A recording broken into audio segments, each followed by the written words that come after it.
This film is really inspired by music and films of the past, and yet it's very contemporary. Talk about what makes it a modern classic. I think when Emma set out to write this script, she had that in mind.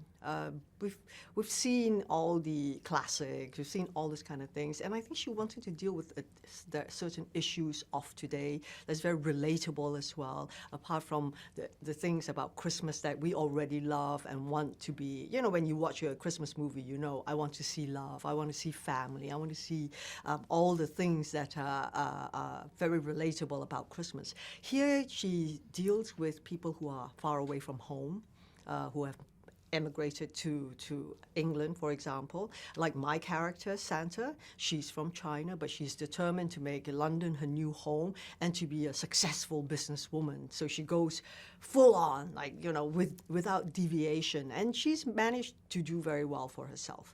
And then, of course, it's the Kate character and her whole family who's come in from Eastern Europe and not faring that well, especially a father who was a good lawyer in his own country, but when you come to a new place, generally you're unable to practice your profession because the rules are different and things like that.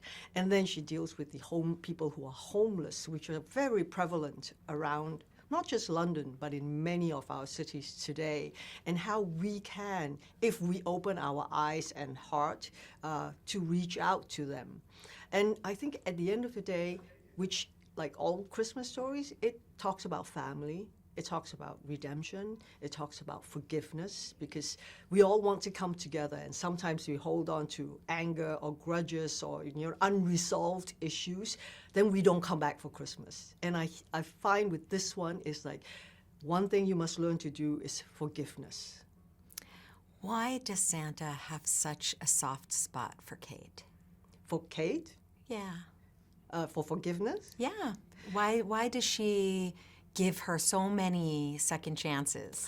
Because, you know, when she first hired Kate, being the businesswoman she was, she saw a great potential in Kate as the best sales lady that she wanted.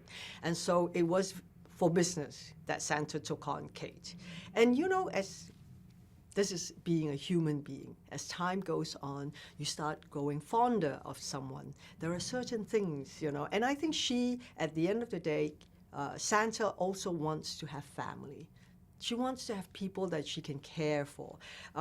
We Asians are not very good at expressing. We don't know how to say, oh my God, I love you so much. Come here and let me give you a cuddle. We're much more sort of reserved in that way. And you can see even when she deals with Kate, it's like, oh yeah, you can do this, but you know, it's never like, oh yeah, go ahead and take whatever you want.